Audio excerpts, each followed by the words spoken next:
All right, everyone. So I want to talk to you guys about excessiveness. How pretty much anything excessive is bad. Anything that is done in excess is bad. Now, what spurred me to do this video? Well, for those of you who do not know, I love spice. I love hot food. Very, very hot food. I love habaneros. I love serranos, jalapenos. I just love hot peppers. And I've never really put a limit on the amount of heat that I consume until recently.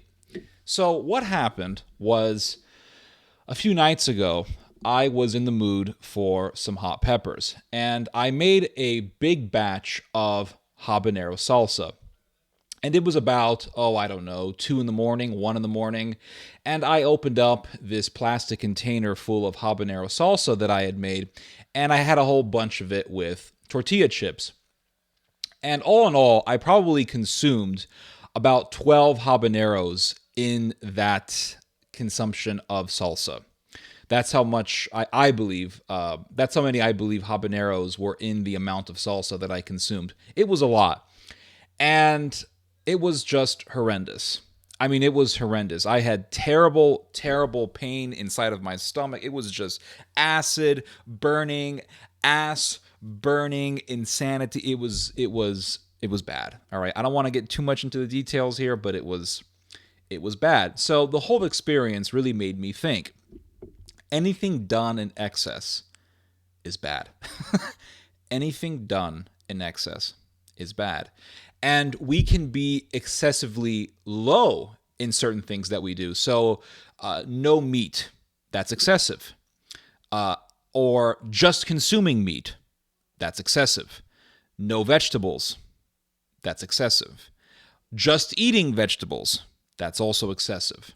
You can have excessive water consumption. You can have excessive alcohol consumption. You can have excessive soda consumption. Just, drinking too much water, that is excessive. And drinking too much water can actually kill you.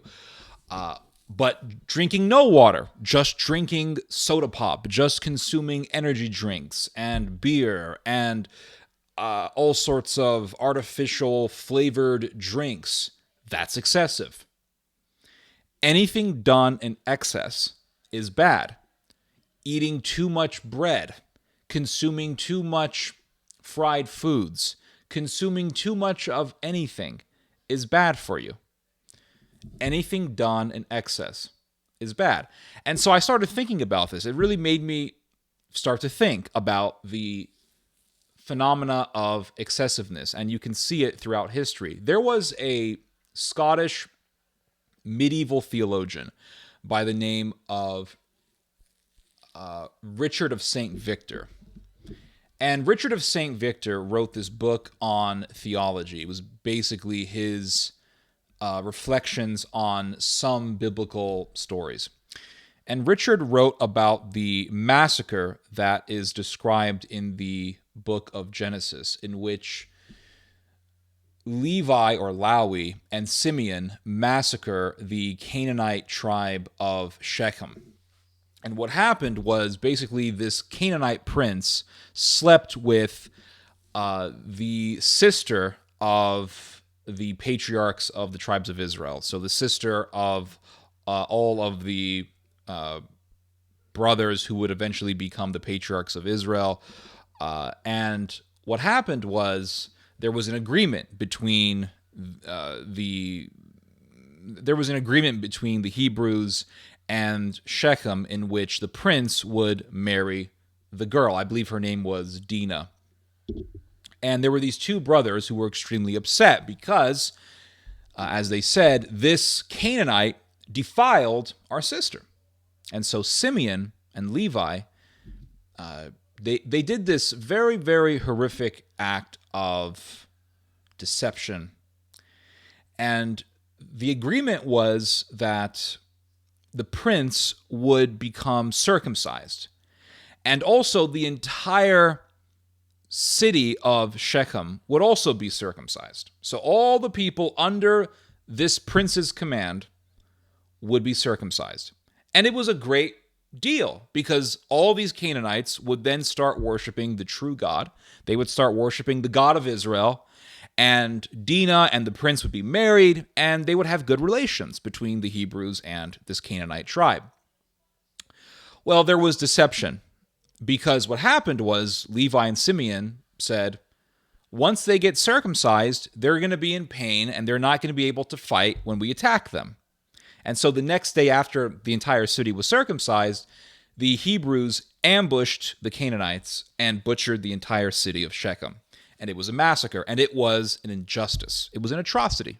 It was truly an atrocity. And Richard of St. Victor wrote about this story in the Bible, and he said that it was a warning against excessiveness. And in this case, it was a warning against being overly zealous in religion, to the point where you hate your neighbor, to the point where you're going to deceive someone into thinking that you're going to be friends with them and they're going to convert to your religion and you're going to have good relations so that you can later ambush them and slaughter them. It was an example of religious excessiveness. And Richard of St. Victor in the Middle Ages was reflecting on how this story was a warning against excessiveness. And it makes me think about the story in the book of Joshua, and also this is mentioned in the book of Exodus, where God, through the mouth of Moses, tells the children of Israel to wipe out the Canaanites. And the verse says to kill everyone, man, woman, and child. And it makes me wonder, did God really mean kill every man, woman, and child? And I've heard an argument that says that this verse was actually just an example of Middle Eastern hyperbole, and that God didn't mean to, that when God made this commandment, he didn't mean kill every single human being. And you read in the book of Joshua how Joshua defended a Canaanite tribe. This is in the book of Joshua, that Joshua defends a Canaanite tribe. And in the battle to defend this particular Canaanite tribe from the other Canaanites, God made the moon and the sun to stand still. And the book of Joshua tells us that this was the greatest battle that Israel had ever gone through. So the greatest battle that Israel had ever gone through was a battle in which the Hebrews were defending a Canaanite tribe. But I thought that God wanted all the Canaanites to be wiped out.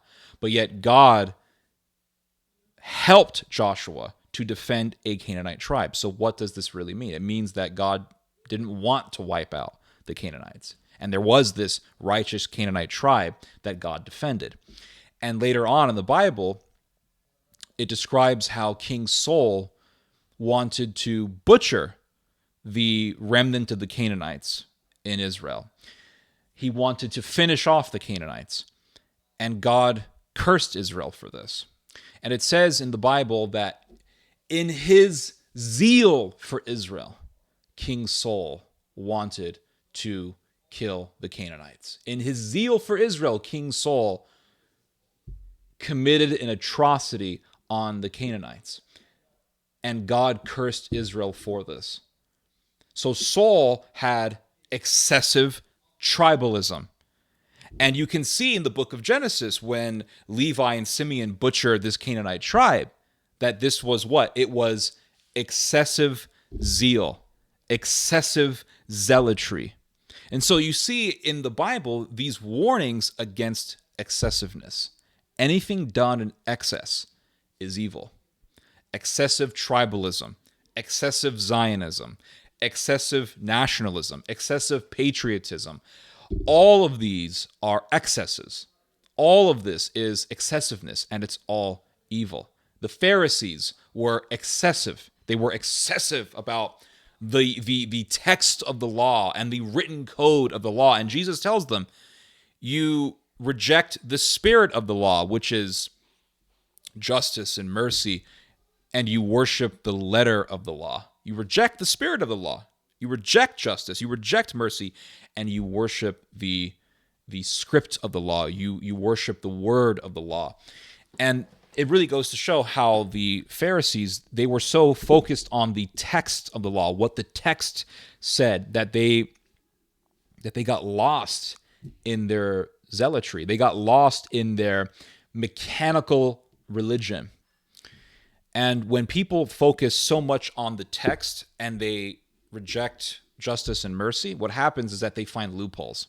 That's the end result. They find loopholes because they're not interested in mercy. They're not interested in justice. They're not interested in compassion. They're interested in the letter of the law. They're interested in the text. And so because they don't have mercy and compassion and justice, they are looking at the law with evil motivations and evil intentions. And that leads them to find loopholes. Well, I can do this evil because I have this particular, albeit insidious, interpretation of the text. And that eventually led to the murder of Christ. This way of thinking led to the murder of Christ because Christ was telling them about compassion, humanity, justice, mercy. And they were interested in what? They were interested in power. And they would justify their power by their misinterpretation of the law. And so they said, this Jesus is a heretic and we have to kill him. And they used the government. They falsely accused Christ of being an enemy of Caesar. And they used that to coerce and to pressure Pilate to have Christ crucified. But it was really, if you look at the trial, the murder of Christ, it was a bunch of crazy zealots murdering a man who was simply preaching justice and mercy. It was the people of excess murdering a man of balance. You have balance and you have excess. Anything done in excess is evil. Anything done in excess is evil. You have people who, and you can see this today, you have people in Germany today who say, well, Germans hate themselves. Germans hate their own nation. And their solution to this self-hatred is to excessively love Germany, to excessively love German identity, and that leads to Nazism. The problem with people is that when they point out excessiveness, their solution to the excessiveness is simply another excessiveness, another form of excessiveness. And so their solution to the excessive self-hatred that may be in Germany is excessively worshiping or excessively loving Germany to the point where you have ultranationalism. You see this in Israel, where you have people excessively being Zionist, excessively revering Israel, excessively loving Israel and loving Israeli Jewish identity. And that leads to what? Racism. It leads to destroying people. It leads to crimes against other people under the justification of some title of national security. If you look at how the Israelis are doing the war in Gaza, I mean, they set up these military zones, and anyone who walks into these military zones, they can shoot. And the chief of staff of Israel, Mr.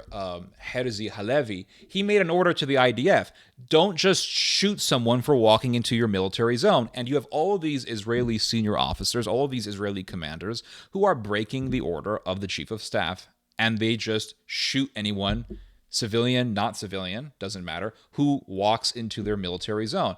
And that's why you ended up with 3 Israelis being killed by their own. You had 3 Israelis who were walking around shirtless in their underpants with a white flag screaming, "We're Jews, we're Israelis, we're Israelis," in Hebrew. And these IDF soldiers just shot 2 of them, killed 2 of them. The last one ran into a building, and the senior officer present there said, "Don't shoot him." And officers broke orders, and they killed this guy. Trigger happiness, excessiveness. This is what excessiveness leads to. The 7 aid workers who were killed in Gaza recently. Excessiveness. Well, we thought there was a terror. We thought we just killed all 7 of them. It doesn't matter. Even though they did all the right things, even though the 7 aid workers followed all the rules, they registered with the Israeli government, they told the Israeli government where they were going to be, they got the permission from the Israeli government to give aid, to give food to people in Gaza, and they were still slaughtered. Why? Because there is a policy of excessiveness. You can be excessively pro-Palestinian. You can be excessively pro-Israel. You can be excessively pro-America. You can be excessively pro-Russia. You can be excessively pro-Iran. You can be excessively anything, and it's bad. Excessiveness is always bad. And if you look at what the devil pushes people to do, the devil pushes people to be excessive. The Pharisees were excessive. Oh, and by the way, the other enemies of Christ when Christ was on earth were the zealots. You had these crazy lunatics in Israel, ancient Israel, called the zealots. And these were the people who claimed to be the most zealous for the law of God. And these zealots during the Roman-Jewish conflict ended up butchering the Sadducees and ended up butchering Pharisees. Why? Because those people weren't zealous enough. And then the zealots ended up turning to homosexuality in the city of Jerusalem. And according to Josephus, the zealots had made the city into a giant brothel. Well, what happened to being zealous for the law? They weren't really zealous for the law. They were zealous for power. And they were looking at the law for loopholes to justify their own insanity, to justify their own excessiveness. Excessiveness will always lead to atrocities, injustices. Excessiveness will also lead to the opposite of what the people of excess claimed to be. So the Nazis claimed that they were for doing righteousness. They claimed that they were for family values. They claimed that they were for justice. Well, the Nazi Party was full of citizens of the Republic of Sodom. It was full of murder. It was full of injustices. It was the opposite. The communists claimed that they were for humanity, that they were for serving humanity as part of some sort of socialist brotherhood, etc., etc. And what do you see in communist history? You see millions of dead people, be it in Russia, China, Cambodia, etc. Excessiveness is the enemy of humanity. Excessiveness is the enemy of humanity. Anything done in excess is bad. Anything done in excess is bad. Balance, moderation is key. Anyway, you guys just heard some theology. God bless.